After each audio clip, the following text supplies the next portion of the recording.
To this point, we've covered how to center, open, and bring your walls up and create a cylinder form. Now that we've created a cylinder form, we need to learn how to change that form into either a cup or a bowl or a vase. And what I'm going to show you now is how to make small vase forms. Right now, all we've used as the tools has been our sponge and the needle tool and the wire tool for cutting off the rim and the knife tool. All the shaping of the clay has been done with our hands. What I want to incorporate in this demo is the use of the metal rib and the wooden rib for shaping and forming.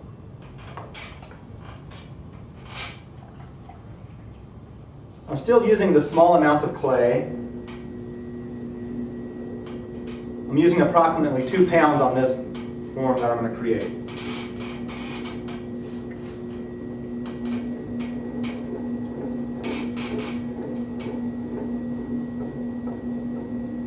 Now when you're doing your centering and you know what type of form you're going to create, whether it's going to be a tall and narrow form or it's going to be a short and wide form, you have to start at the centering point.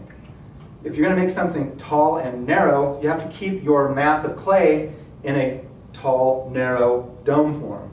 If you're going to make something really wide, you want to push down and really widen that ball of clay out so you already have the beginnings going.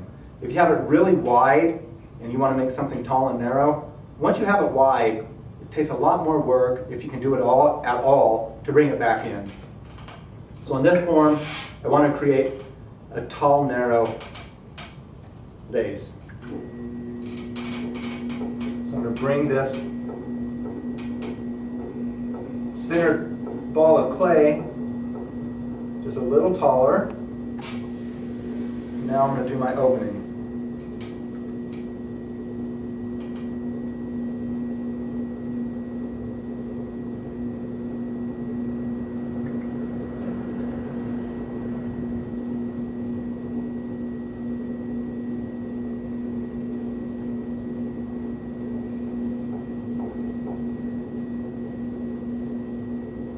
Now, I didn't measure the bottom.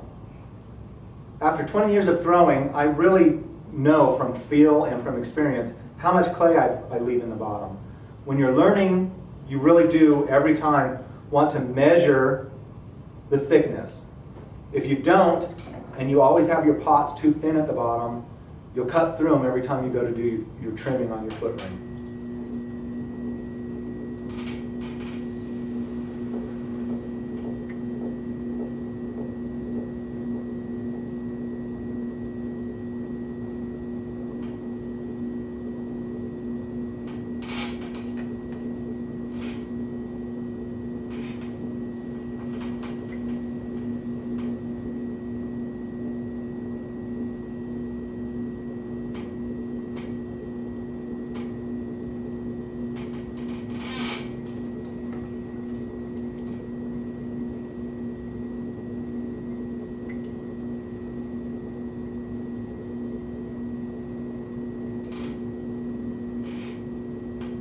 You can see I can still get my thumb up and out, but I can't really do that whole claw thing. So I just put my thumb up on my other hand, and I'm going to use my fingertips down at the bottom to do my pull.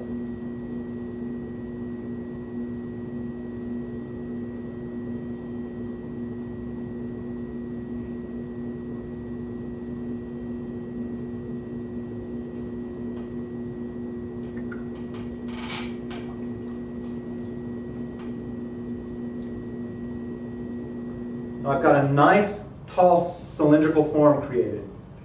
Now I want to start using my rib and just my hands to start to change the form. So if I want it to start to belly out at the bottom, I have to, with my left hand on the inside, push outward. If I want it to get smaller at the top, I have to do the collaring in and taper it down. So I'm going to start by, in the bottom, pushing out, and then I'll let it curve back in, and I'll flare it back out at the top.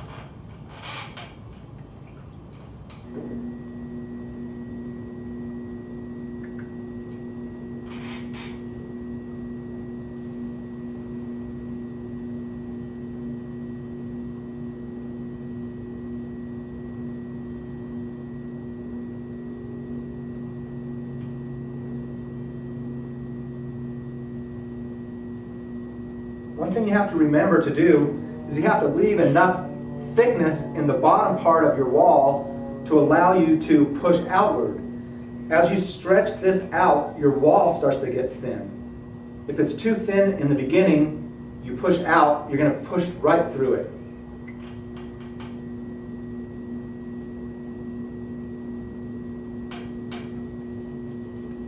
You can see I've pushed it out right here through the bottom half. Now I want to squeeze it in, collar it in from this point where my fingers are up to the top. So I'm going to make sure everything's good and wet. Now I'm going to squeeze the top in a little first. And then I'm going to come down below that point, squeeze in again, work my way up, and then come down again. As you do your collaring to bring your form inward, the clay is squeezing in on itself, and it's thickening up the wall from here to the top, which allows you to make another pull and get a little bit more height out of it.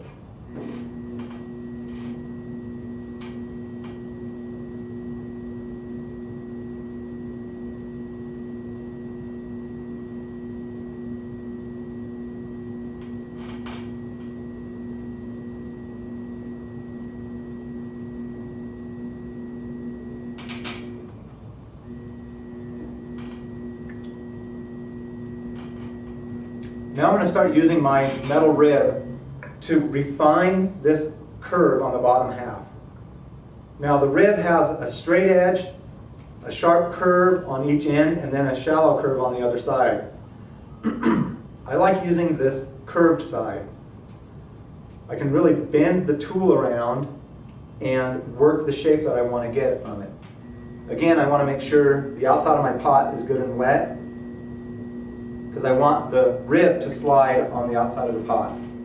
So I'm just bending it around, I'm kind of scraping into it, and if you watch close, you can see how the pot will take on the shape of the rib as you bend it. Now I'm going to go back in and I'm going to push out on the bottom of the pot against the rib and really sharpen up my curve.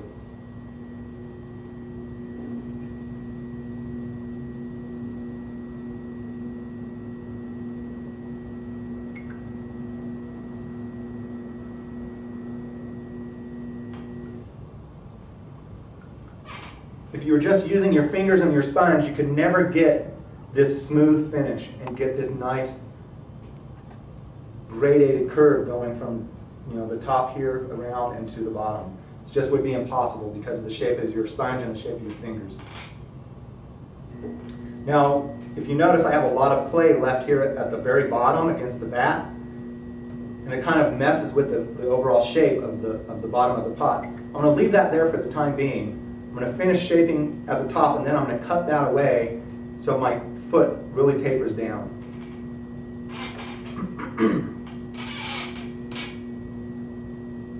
So all I'm going to do is on the inside of the pot at the top, I'm going to start pulling back outward.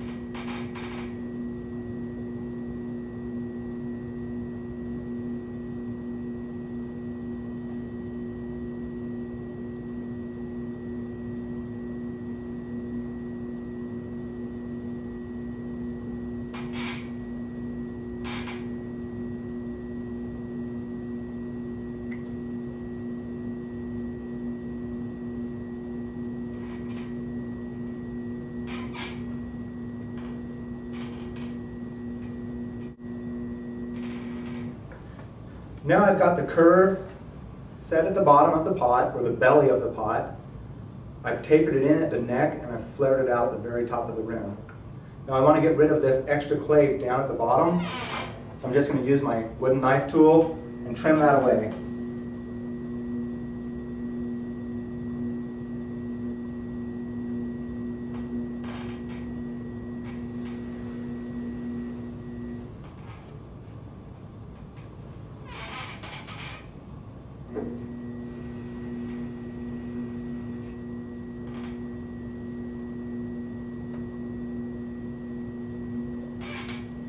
Now I'm going to go over the whole thing again with my metal rib, clean it up just a little bit and smooth it out.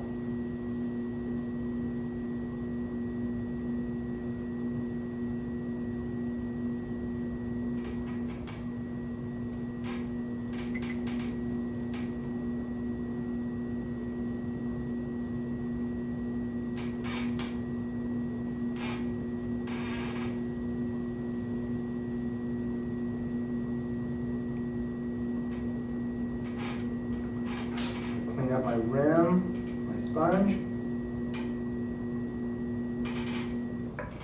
And now I have a nice small vase form thrown with 2 pounds of clay, and I've been able to alter that original cylinder form by using my metal rib and just pushing in and collaring, pushing out and collaring in on the pot. The next pot I'm going to do is going to be one that has a wider base and a more tapered top.